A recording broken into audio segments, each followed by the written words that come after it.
Hi everyone, welcome to another episode of Outgrow's Marketer of the Month. I'm your host, Dr. Saksham Sharda. I'm the creative director at outgrow.co. And for this month, we're going to interview Matt Wolach, who is the founder and CEO of RingBot and the host of the SaaS-Story in the Making podcast. Thanks for joining us, Matt. Absolutely. Thanks, Saksham. I'm really excited to be here. So Matt, we're going to start with a rapid fire round just to break the ice. You get 3 passes. In case you don't want to answer the question, you can just say pass. But try to keep your answers to one word or one sentence only, okay? Okay, perfect. I'm excited. At what age do you want to retire? 55. How long does it take you to get ready in the mornings? 30 minutes. Most embarrassing moment of your life? When my trumpet broke during a middle school solo performance. Okay. Favorite color? Purple. What time of day are you most inspired? 9 a.m. How many hours of sleep can you survive on? 5. Fill in the blank. An upcoming sales trend is blank. Texting. The city in which the best kiss of your life happened.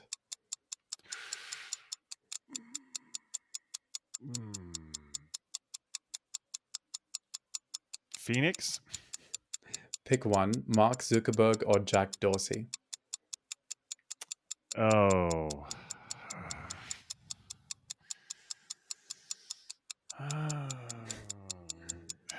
There is a timer. The biggest mistake of your career? Not becoming a founder earlier. How do you relax? Reading and playing games. How many cups of coffee do you drink per day? 0. A habit of yours that you hate?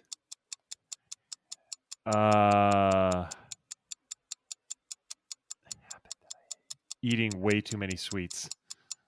The most valuable skill you've learned in life? Being able to create enthusiasm. And the last one is your favorite Netflix show? Ozark. Okay, so you answered most of the questions except one that you passed. So you score 9 on 10 and you win a car. Just kidding, you don't win anything. Yay! Well, can you imagine? Awesome. If I was just going around handing out cars, like, you get a car. Hey, I'm in. You get a car. Yeah, exactly. You're like Oprah now. Yes. Okay. So the long form questions, which you can take as much time as you like to answer. The first one is why do software companies struggle to scale beyond the initial team, you think?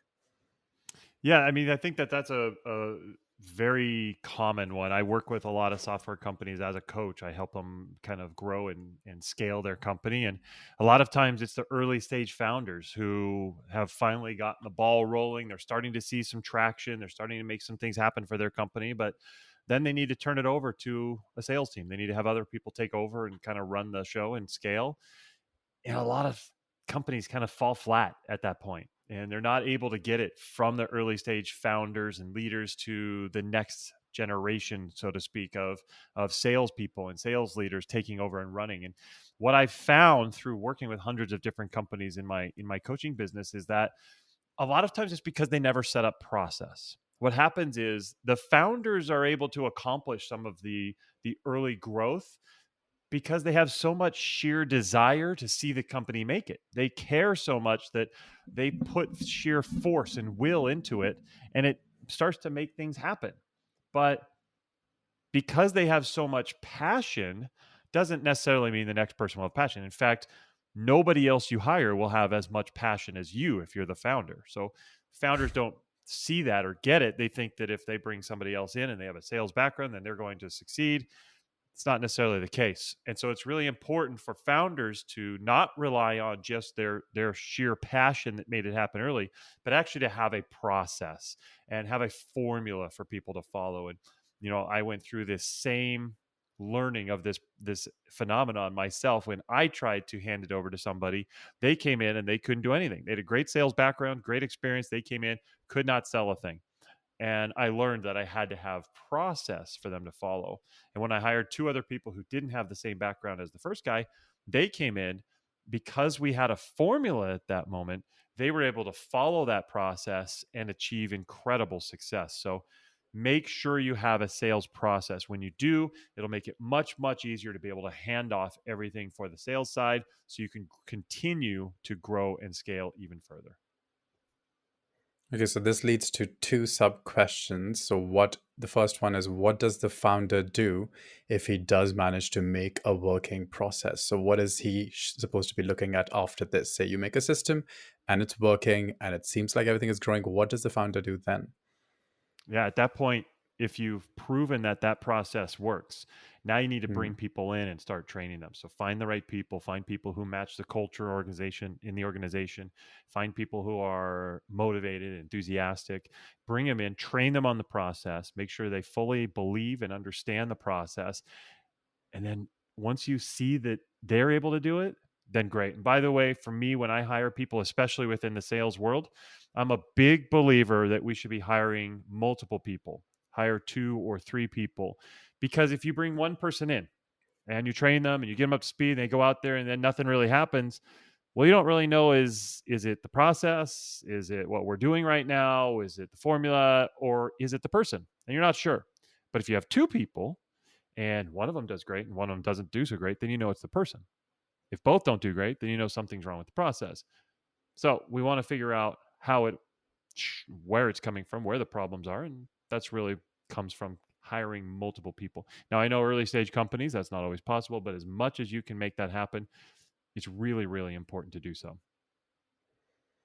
And so the second thing that I wanted to ask related to this question was, so this is something that we're seeing in a lot in, from my personal experience, is that a lot of the founders of big tech companies are similarly taking a backseat and letting CEOs do the job, like CEOs that they've hired. So is that the model everyone should be following?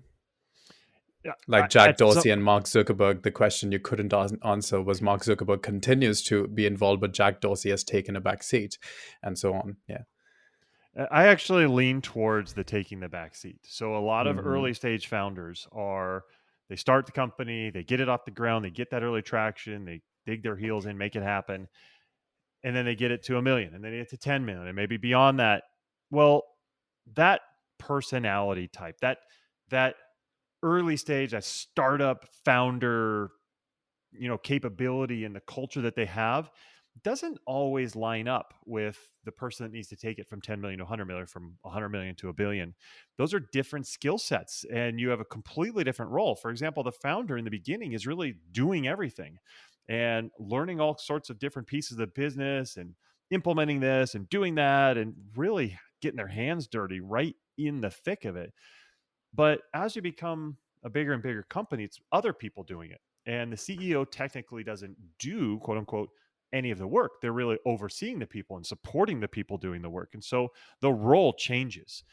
And it's a very rare person who would be able to be that early stage startup founder and also be able to be $100 million company CEO. And so it's typically, I believe, a smart thing to be able to turn it over and hand it off to somebody else who can do it. And of course, many people stay on the board, stay as chairman of the board, and they kind of oversee that CEO, but somebody else who understands how to get the company from this point, now that we've reached it, to the next threshold, I think can be a really powerful way for a company to scale. So, what would you say would be the most important parts of the sales process at the beginning of a company, and then once they cross the threshold, how do these parts change? Yeah, I mean, great question there. So, first of all, the most important parts of the sales process is really being able to understand your market, knowing who you're serving. If you don't know, and I actually just was talking with a client yesterday on this, and he still is not sure who he's supposed to be serving. He's kind of like, it's all things for all people. Well, the problem with that is if you don't know exactly who that person is that you're selling to, you can't develop your product towards them and what they need. You can't align your marketing messaging with their lingo and what they talk about in that industry, and you can't align your sales process with the way that their workflow is. So you're really going to have a tough time getting people to buy and getting people even interested if you don't know your ICP, your ideal customer profile. And so that's really critical right at the beginning. Once you have that, now we can start to set our marketing campaigns, our marketing plans to align with what they're doing, to get in, within their language and what they talk about, to talk about the goals that they're trying to achieve, the challenges. And that buyer journey should be consistent all the way through, from marketing through sales, onboarding, customer success, all of that. We should be speaking the same language, and we should have a very consistent message to the buyers so that they feel comfortable. They feel like you are their guides, you are their warm blanket, helping them through troubling times and getting them to the solutions that they need. And when you can do that, those are the companies that usually thrive and succeed, that know their market well enough, know how to get them the products and the solutions that they need extremely well, and are able to deliver on what they say. So, that's something that I've learned, sometimes the hard way, and it's something that I teach. Okay. And so many people in general have an image of sales that is a bit sketchy. So why and how can sales leaders change this perception, you think?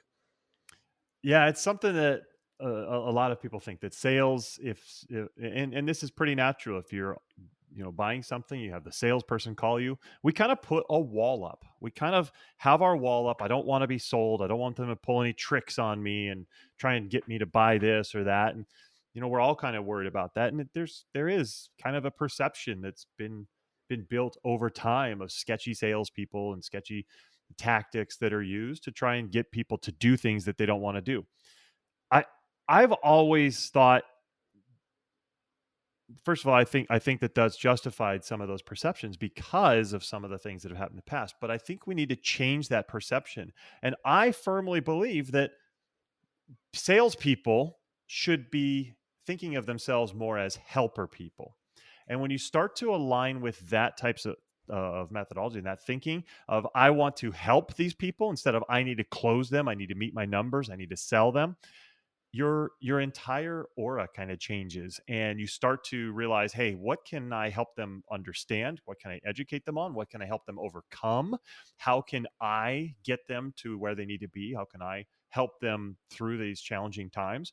And when you start to think in those ways, just the entire way you come off, you don't look so skeevy and sketchy, you don't look so weird, and you actually come off sounding like, hey, I'm here to help, I want to make sure that things are working. And people receive it so much better. That wall I talked about comes down, and they're much more open to receiving help as opposed to being sold. And so if you are there to help, if you're there to guide and get them through the right, get them through the troubling times the right way, then people love you. And a lot of my clients, when they've made this change, they've gone from, I'm pushing sales to, hey, I just want to help, I want to achieve helping people get to a certain level, they see their sales go up. So it's kind of funny that you're not really focusing on sales, but you're actually selling more. And it's pretty phenomenal that this can happen, but it's really cool when it does. And on the flip side, then, what are some of the biggest mistakes companies make when trying to win more deals? Not enough companies are implementing the right sales process. And so what they're doing is they're thinking, if we just hire salespeople, then we can just throw them all in and hope that some of them make it and start selling. But they don't really have the process in place to be able to do that. And they don't have the team aligned. And I've always thought also that a sales team needs to have that teammanship, and you have to be able to have teamwork amongst the members and be able to, you know, have that camaraderie. Yes, of course, sales teams are going to be competitive. You want to be the number one, and that's kind of a good thing. But you also want to make sure that the sales team is sharing experiences between each other. Hey, I just saw this. Have you guys seen? Oh no. Hey, I noticed this, or what about that? And you have the teammates helping each other all level up. And if everybody can get better, then the company's going to be the best for it. They're going to thrive. And so I think too many companies are not implementing the right sales process, and they're not getting the sales team to work together to make that process better and better. A sales process should be a living, breathing thing.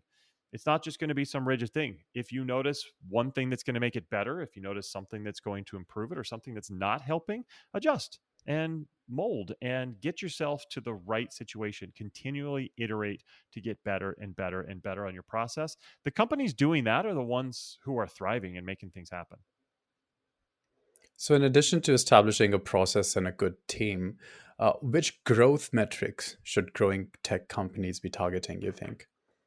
Yeah, good question. So, first of all, one thing I really love in terms of a growth metric is your lead to first call rate. And it's something that's kind of an earlier stage metric, but a lot of people are working hard driving leads and they've got these great marketing campaigns happening, but they're not doing a good job of the next stage. The leads come, but they're not getting the leads they're not capturing those leads. And so there's a big difference between lead generation and lead capturing. And so they're not capturing those leads. They're not getting them to that next stage. And so that is a big one that most companies are not tracking. Now you might be surprised to learn that the companies who don't track that, what I call lead to demo ratio or lead to first call ratio, they're actually averaging 45%, meaning less than half of the companies who say, I want to talk to somebody, actually ever end up on a call.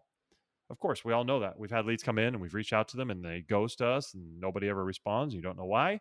We've had the time when somebody books a call and then they never show up to the call and you're wondering why as you're just sitting there with your Zoom open. Well, all of that happens and eventually 45% is the final end up measurement. But the companies who do track this number, the companies who actively track it and realize we need to put processes in place to improve that number, they see an average of about 70 to 80%.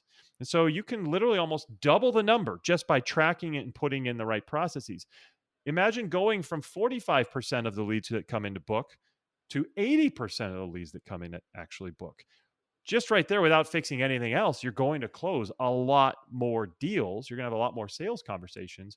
You're going to be making a lot more revenue. So that's definitely number one is your lead to first call rate. Absolutely track it and start putting in processes to make it better. The second one would be your CAC payback period. CAC is your customer acquisition cost. What it is it's how much is it costing you for each customer that you acquire. You basically take all of your sales and marketing expense. That includes all the people on the sales and marketing teams, all the stuff you're paying for in terms of tools, all of the ad spend, all of it. You add it all up, and then you say how many customers did we win based on that. And so if you spent $10,000 and you won 10 customers, you spent $1,000 per customer. So it's $1,000 as your CAC, your customer acquisition cost. It's a really important metric. But you also want to look at the CAC payback period. And especially if you're going to get funding, if you're going out for investment, or you want to sell your company, this is something that the investors are going to want to know. That CAC payback period refers to, okay, we spent the money. We spent that $1,000 to acquire a single customer. How long until they pay us enough that we get that money back? And so if they're paying you $100 a month, well, to get 1,000, it takes 10 months, 10 months of them paying you until they've paid for the amount of money you spent to get them. Now, the baseline metric is, or the benchmark, I should say, is 12 months. If your CAC payback period is less than 12 months, you're in good shape. And if you really want to scale, 6 to 9 months, somewhere in there would be something to aim for. But if it's less than 12 months, you're in good, healthy financial shape, meaning, okay, we can get paid back eventually within a year for what we spent to acquire a customer. If it's over 12 months, you're in trouble. 13, 15, I've seen 20. I saw a 28-month CAC payback, if you can believe it's actually. It's really, really bad because it's taking you 2 to 3 years to make enough money for what you spent to get that customer. That is not a healthy financial situation and something that's going to really hamper the company in its growth. So your CAC payback, make it less than 12 months. The third one would be your LTV to CAC. That's your lifetime value as a ratio to the CAC that we just talked about. So basically, lifetime value is how much is your typical customer going to pay you for their entire life of being with you. Now, part of this is based on your churn rate. You have to know how quickly people are going to leave. And what it does is it basically calculates how much they're paying you every month on average. Take your churn rate into calculation, you get a lifetime value. So if they're paying you $100 a month, you might have a lifetime value of $2,000 to $3,000 or something based on how many months they pay you over time. Well, that lifetime value, you throw that as a ratio versus the CAC. If your CAC is 1,000 and your lifetime value is 3,000, that's a 3-to-1 ratio. Now, looking at this number and what the benchmarks are, the LTV to CAC 1-to-1 obviously is not good. That means you spend 1,000, they'll only pay you 1,000 for their entire life. You didn't make any money. That's not a business. And especially since the CAC is only counting sales and marketing expense, not any of the other expenses. So you'll actually lose money if you're only making as much as they're giving you. The ideal situation is between 3 and 5. If you think about it, 3-to-1 LTV to CAC, that means I spend 1,000, I get 3,000. I get, for every dollar I give, I'm getting 3 back. 4, 5, somewhere in there is a great ratio. I spend $1, I get 5 back. That's a great business. You know that that's something you can scale because you say, hey, we're spending $1, we get 5. If I asked you if you give me $1, I'm going to give you 5. How many dollars do you want to give me? A lot. every time I get 5 more. Now, some people say, well, Matt, that's awesome. We're going to try and get it to 6, 7, 10, 15-to-1. And I actually just had a client I was talking to a couple of days ago. They're at 12-to-1. But it's actually a little bit upside down at that point. And it is great in the short term. Of course, you're making $12 for every $1 that somebody spends on this. That's great. But the problem is you're not scaling enough now. Because if it's that high, you're not spending enough. Put more money into marketing, get more tools, get more capabilities, get more ads out there, get your presence out there, build your brand, do whatever you can because it's working. You're spending money and you're getting it back. So start spending more and you're going to start scaling really, really well. And so those would be the ones that I would absolutely make sure I'm targeting as an early stage company if I want to grow. And how would all this differ when it comes to targeting enterprise deals versus, small and medium business deals? Yeah, great question. Enterprise deals, one of the big things there is they're going to take a lot longer typically. Is the sales cycle is going to be much deeper, much more involved, and quite a bit longer. Small, medium deals can be very transactional and you can burn and turn, like I say, and get a lot of deals quickly. A lot of the ratios should still be about the same though, because that large deal should be paying you quite a lot. Yeah, you're probably going to spend more on it in terms of your CAC, but you should be getting quite a bit more. The key thing is just to make sure that the ratios are balancing. So we all know that to get a tiny little $97 a month deal, well, you're going to probably spend less, but you should be able to get a lot of those deals for the amount you spend. But you'll need to get a lot of them. The volume needs to be there. But to get one $50,000 a year deal, you might have to spend $5,000, $10,000 to do it, but it's going to pay off. You're going to get a huge deal that usually big deals stick around a lot longer. The churn rate's lower, so the LTV, the lifetime value, is typically higher. So the ratios are actually very similar, but the numbers within those ratios are usually quite a bit different. And so one question that is on everyone's minds is how can companies differentiate from their competition though? Good question. How could sales teams and the companies in general, Yeah, good question. So a lot of people building software, they think we need to figure out how to differentiate our product from the other products. Like right now, if you're looking for a CRM, you go out there, there's a ton of CRMs. I mean, you go do a Google search, you're going to find a million CRMs. And if you start looking into diving into, and you go to the website and they all have this, they all have this, they all have this, and they all kind of look similar on the screenshot. And it becomes actually very scary to wonder, like, what am I going to do? I don't know how I'm going to pick this and choose. So in terms of the product, it's very, very hard to differentiate through your product. And so what companies are doing, the companies that are thriving, they're differentiating through their process. Their marketing and their sales process is the big differentiation. If you can have a process that's helping people, that's guiding people, that's showing them the right way to go, that's advising them and educating them, as opposed to somebody who's just like, hey, here's our product, buy it, you're going to do so much better. And that process is what absolutely separates companies. And think about it, if you throw a lead into 3 CRMs and you're like, okay, I'm going to talk to these. The first one calls you up a few days later and then they run you through a product demo and some features and it looks neat. Okay, great. Second one calls you up a day later and they run you through a product demo. You're like, okay. But the third one says, hey, I want to kind of have a chat and just identify where you are and just even see if we're even the right one. Maybe there's something else that's better. And I want to just kind of guide you through some of the things I've seen lately. And I want to make sure that you have a good understanding of what your potential might be. Let's kind of map out your future. And let's kind of dive in and figure out how you can succeed. Wow, we haven't even talked product. And I'm already like, yeah, this person's like helping me understand my business better. They're helping me scale and helping me look at the future better. This person clearly cares more about me and helping me and doesn't care as much about pushing their own product on me. That's a differentiator. That is a huge differentiator because of the process and not because of the product. The product is not going to differentiate. Products don't close. Marketing and sales closes. Products don't close. Products keep. Once you close them, the product's got to be just good enough so that people stay. And that's the big difference that a lot of people need to shift on their thinking. All right. Well, that was the last question. Thanks, everyone, for joining us for this month's episode of Outgrow's Market of the Month. That was Matt Wolach, who is the founder and CEO of RingBot and the host of the SaaS-Story in the Making podcast. Thanks for joining us, Matt. Check out his website for more details, and we'll see you once again next month with another Marketer of the Month.